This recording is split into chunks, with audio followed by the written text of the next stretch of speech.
A escravidão, a resistência negra e o debate sobre vitimismo no Brasil. A escravidão no Brasil deixou marcas profundas que ainda ecoam na sociedade contemporânea.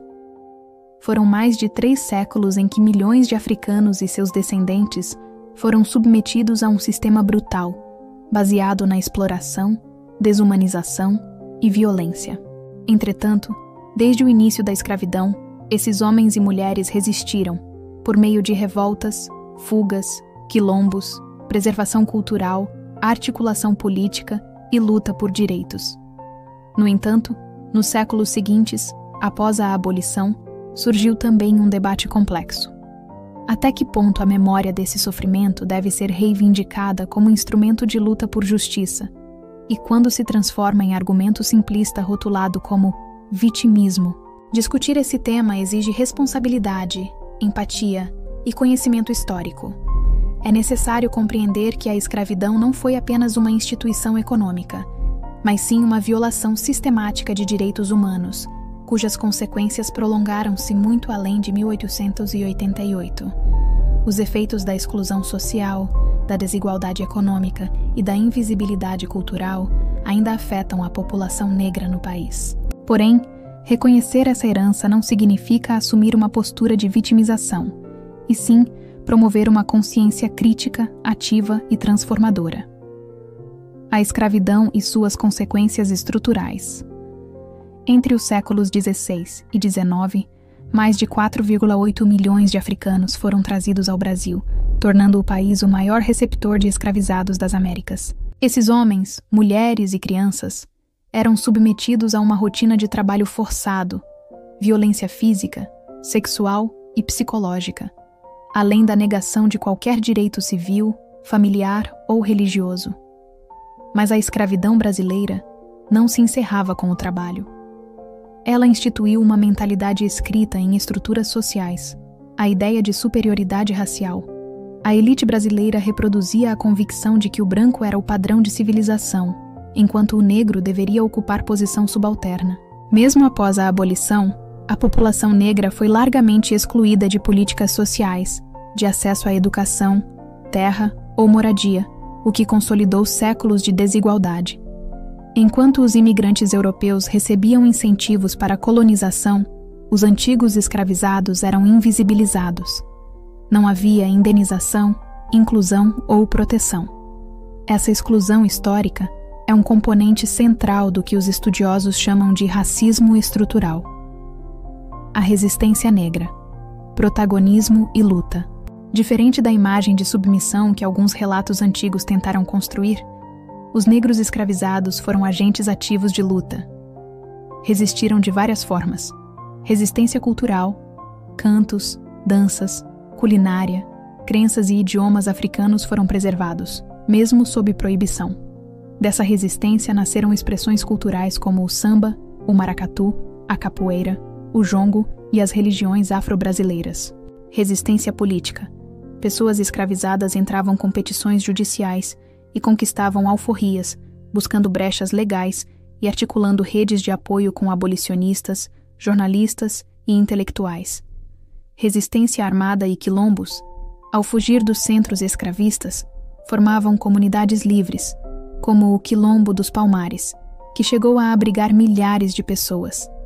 Lideranças como Zumbi e Dandara lutaram com coragem pela liberdade e autonomia. Movimentos pós-abolição. Após 1888, surgiram instituições operárias, irmandades religiosas, imprensa negra e associações culturais. No século XX, nasceu o Movimento Negro Unificado, MNU, responsável por importantes pautas de direitos civis. Assim, a resistência negra não foi apenas resposta ao sofrimento, mas construção ativa de identidade, liberdade e cidadania. O debate contemporâneo: vitimismo ou justiça histórica? Nos debates atuais sobre racismo e desigualdade, alguns argumentam que discussões constantes sobre escravidão e discriminação representam vitimismo. Nesse ponto, é fundamental diferenciar vitimismo de reivindicação legítima por direitos. Vitimismo, em sentido geral, ocorre quando alguém se coloca permanentemente como vítima sem buscar soluções, ou assumir protagonismo. Entretanto, no contexto da escravidão e das desigualdades raciais no Brasil, a maior parte das reivindicações não busca culpar o passado, mas atuar sobre suas consequências presentes. Falar sobre racismo, exclusão social e desigualdade não é vitimização, mas sim um ato de consciência histórica e social. Negar esse passado, alegando que todos somos iguais, é ignorar as condições concretas que ainda impedem milhões de brasileiros de acessarem oportunidades básicas. Pesquisas mostram que pessoas negras ainda enfrentam, em média, salários mais baixos, maiores índices de desemprego, menor acesso ao ensino superior e são maioria entre vítimas de violência.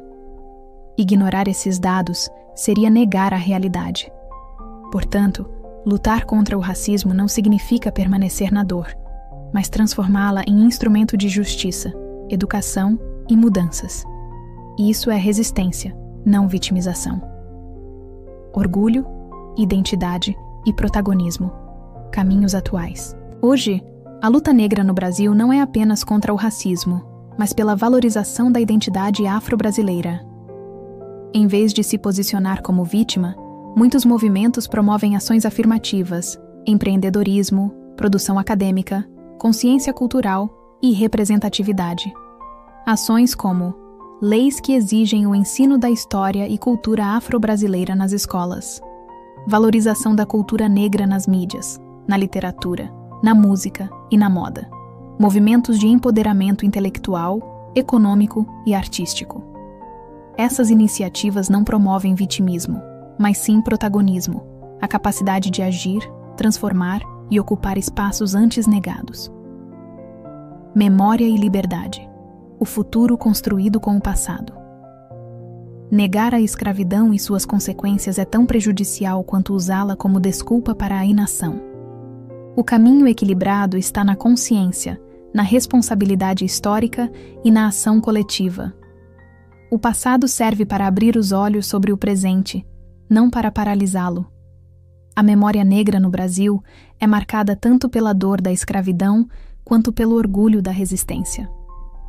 Pela força dos quilombos, pela criatividade cultural, pela inteligência de líderes como Luiz Gama, Zumbi, Dandara, Carolina Maria de Jesus, Abdias Nascimento e tantos outros.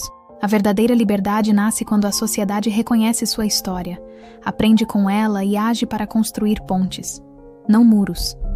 Quando a luta deixa de ser mera reação e se transforma em construção. Conclusão. A escravidão foi um dos capítulos mais dolorosos da história brasileira, mas dela surgiu também uma das maiores jornadas de resistência, dignidade e transformação. Os negros escravizados não aceitaram o rótulo de vítimas.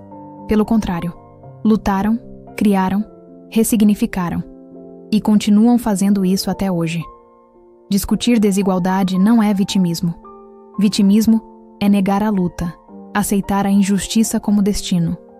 Resistência é transformar memória em ação, dor em consciência e história em liberdade.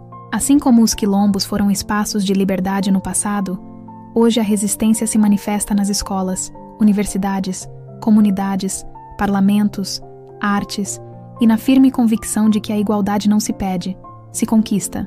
Se gostou, comente, curta, compartilhe e se inscreva no canal.